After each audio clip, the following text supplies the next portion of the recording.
નમસ્તે મિત્રો, હેપી નવરાત્રિ। આજે આપણે ક્વિઝ 13 ઇંગ્લિશ સ્પેલિંગ અને ગ્રામરની ક્વિઝ જોવા જઈ રહ્યા છીએ। અને લાસ્ટ ટાઈમ આપણે જે ક્વિઝ લીધી હતી લાસ્ટ સન્ડે, એના પહેલાં હું રેન્કર્સના નામ આપું કે એમાં 25 માર્ક્સની ક્વિઝ હતી। એમાંથી ફર્સ્ટ રેન્ક આવ્યો હતો ચોડવડિયા કવિતા, 19 માર્ક્સ હતા આઉટ ઓફ 25, એટલે 25માંથી 19 માર્ક્સ મેળવી અને 150 રૂપિયાનું રોકડ ઇનામ મેળવ્યું હતું। અને ત્યાર પછી સેકન્ડ રેન્કમાં બે વિદ્યાર્થીઓ હતા, એક દવે અરવિંદ, એને 18 માર્ક્સ છે, LS હાઈસ્કૂલ સિદ્ધપુરનો છે, અને કુંજન સોરઠિયા ગુરુકુળ વિદ્યાલયમાંથી છે, એને 18 માર્ક્સ। તો આ બે વિદ્યાર્થીઓને 18 માર્ક્સ હતા। બધા જને ખૂબ ખૂબ અભિનંદન, many congratulations to all of you. અને આ જ રીતે તમે મહેનત કરતા રહો।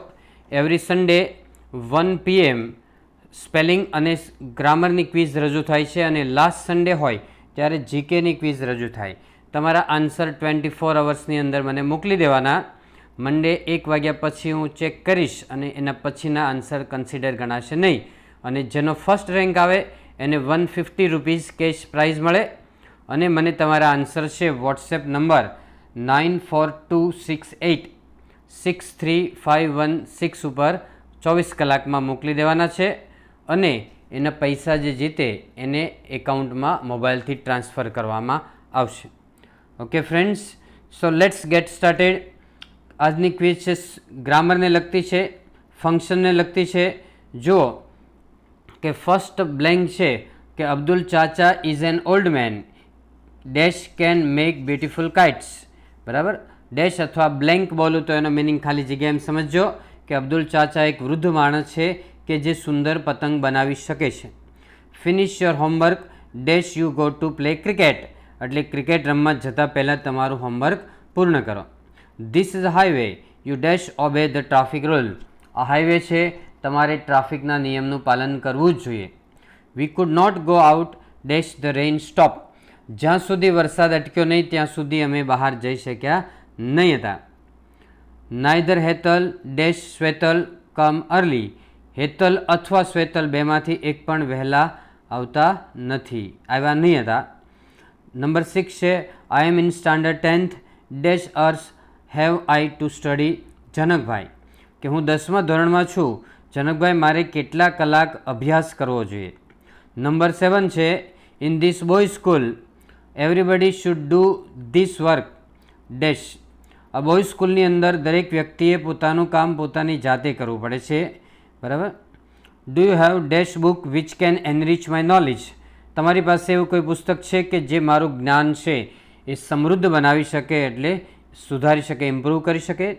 નંબર 9 છે કે do you know dash Dineshbhai house is, તમે જાણો છો કે દિનેશભાઈનું ઘર કઈ જગ્યાએ છે। Number 10 mister Somani is dear friend, બરાબર, એ મારા ડિયર ફ્રેન્ડ છે mister Somani. Mister Vyas is dash NCC officer, mister Vyas છે એ એનસીસી ઓફિસર છે। Number 12 we should prevent the cruelty dash the animals, આપણે પ્રાણીઓ તરફની નિર્દયતા અટકાવવી જોઈએ। ક્રુઅલ્ટી એટલે ક્રૂરતા અને પ્રિવેન્ટ એટલે અટકાવવી જોઈએ। નંબર 13 છે કે my friend likes to play cricket and hockey but I like to play dash, મારા ફ્રેન્ડને બંને વસ્તુ રમવી ગમે છે। My friend likes to play cricket and hockey but I like to play dash, મારા ફ્રેન્ડને બંને વસ્તુ રમવી ગમે, ક્રિકેટ અને હોકી, પરંતુ મને ખાલી જગ્યા ગમે છે।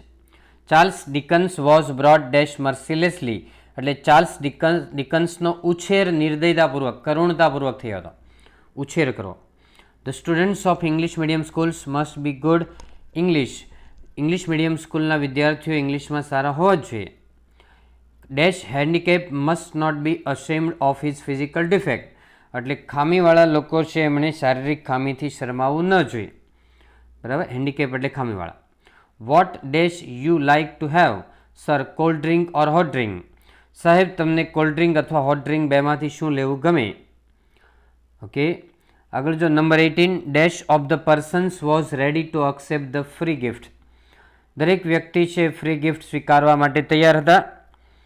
Chirag write your homework dash, Chirag તારું હોમવર્ક જાતે કરવાનું. Can you buy dash with money? તમે પૈસા વડે કંઈ ખરીદી શકો. My grandfather distributed the sweets. Kalpesh અને અલ્પેશ. કલ્પેશ અને અલ્પેશ બેની વચ્ચે ગ્રાન્ડફાધરે સ્વીટ્સ વહેંચી દીધી. All should do dash homework sincerely. બધાએ તેમનું હોમવર્ક છે નિષ્ઠાપૂર્વક કરવું જોઈએ. Have you dash doubt in mathematics? તમને મેથ્સમાં કોઈ ડાઉટ છે, શંકા છે? ડાઉટ એટલે શંકા થાય. ડાઉટના સ્પેલિંગમાં પણ તમને જરાક ડાઉટ લાગશે, પણ એમાં જરાય ડાઉટ રાખવા જેવું નથી, કેમ કે એનો સ્પેલિંગ DOUBT આવે છે. બી સાયલેન્ટ છે. The boys quarreled with dash on sprinkling colored water on Dhuleti. બાળકો છે, છોકરાઓ છે, ધૂળેટી ઉપર એકબીજા ઉપર કલર છાંટવામાં લડ્યા ઝઘડ્યા હતા. Dash going to school he went to the cinema house. સ્કૂલે જવાને બદલે તે સિનેમા હાઉસ ગયો હતો. Okay friends, so that's all. Happy learning, happy sharing. Thank you very much.